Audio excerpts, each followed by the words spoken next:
Olá para você que segue Alicerce na escola. Hoje a gente está aqui para dar continuidade no tema espiritualidade e hoje falando um pouquinho mais sobre educação e filosofia e essa relação com a espiritualidade.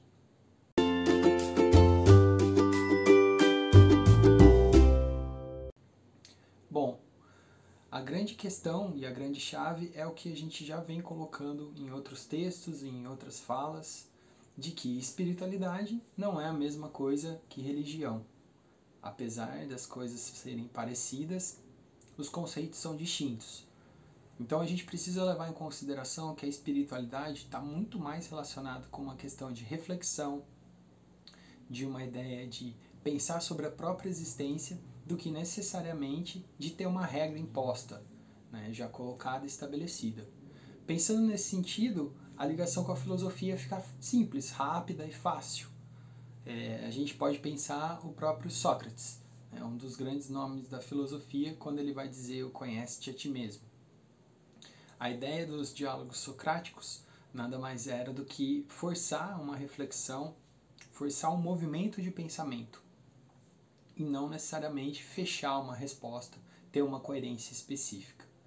E a ideia da frase conhece-te a ti mesmo é exatamente essa. É uma possibilidade de autoconhecimento. E aí, quando a gente fala em autoconhecimento, a gente está ligando diretamente à questão educacional. Logo, dependendo da área e da forma que for abordada, principalmente partindo de questões reflexivas, a gente está diretamente ligado à filosofia. A grande questão, ou talvez o grande dilema da educação, é de que forma isso pode estar contido na escola. De que forma essas ideias reflexivas que buscam um autoconhecimento podem estar inseridas dentro da escola, que por vezes parece ter grades e caixas extremamente fechadas. Não são poucas as experiências que existem da discussão da filosofia dentro da escola. E quando a gente fala da filosofia, eu volto a dizer, a gente está diretamente ligado à ideia da espiritualidade, né? Onde a gente pode estar o tempo todo fazendo uma reflexão sobre a nossa própria existência.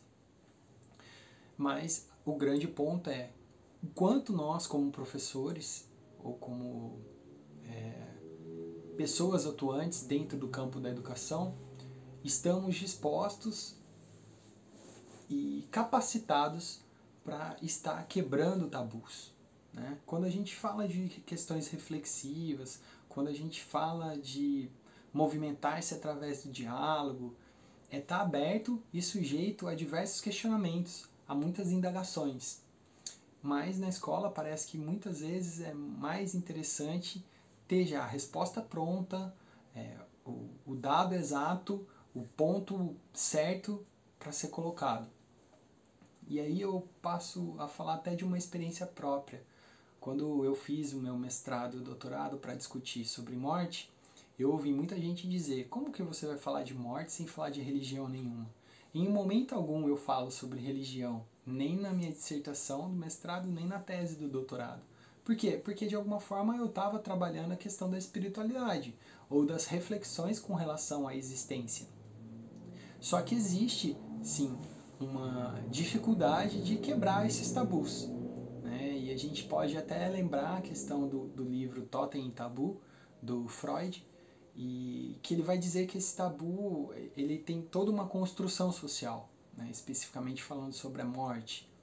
E a partir desse sentido, dessa construção, dessa imposição de um tabu, fica difícil a gente conseguir transmitir um pensamento, refletir sobre alguma coisa, ensinar, né? E até mesmo aprender, quando a gente mesmo não lida direito com aquele assunto.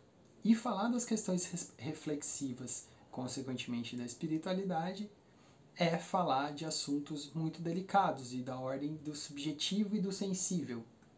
Então, hoje, no atual momento educacional, eu não sei o quanto as escolas, principalmente públicas, estão dispostas e estão preparadas para estarem discutindo o tema da espiritualidade ou esses temas mais sensíveis e subjetivos. A escola tem um padrão e uma forma de funcionar que é sempre com o saber exato, pontual, fechado. Quando perde-se muito de não podermos dar espaço ao não saber. E o não saber é uma possibilidade imensa de descoberta de outras questões, outros fatores, outras formas de pensar. Enquanto a escola não perceber essa potência existente no não saber, nós estaremos presos às reflexões extremamente rasas, simples, básicas e exatas. E quando a gente poderia ganhar muito mais quebrando tabus e possibilitando a ideia de não saber algumas coisas. Quando a gente não sabe, existem 1000 caminhos para percorrer. 1000 possibilidades de saber aquilo que não se sabe. Agora, quando a gente já sabe, já tem um caminho traçado. Essa é a grande provocação, né? A espiritualidade, para além da discussão espiritualidade e religião, temos que pensar nela na questão de o quanto estamos dispostos a quebrar tabus, a enfrentar barreiras que são nossas como professores, educadores e formadores, muito mais do que da criança, do jovem e do adolescente que está presente dentro da sala de aula e na escola. Mas, de qualquer forma, por bem ou por mal, difícil ou fácil, tratar de espiritualidade é bastante significativo e muito importante dentro da escola. A gente apenas ainda não tem consciência dessa importância ou não sabe muito bem como lidar com esse tema. E é por isso que a gente também pensou em trazer essas discussões e reflexões aqui para vocês. Bom, essa era a reflexão, essa era a provocação que eu gostaria de trazer, né? E deixar a pergunta aqui, né? O quanto a gente está disposto e estamos possibilitados para discutir sobre espiritualidade dentro do ambiente escolar. E aí, vamos quebrar mais um tabu? Vamos buscar refletir um pouco mais sobre a nossa própria existência? A escola também pode servir para isso.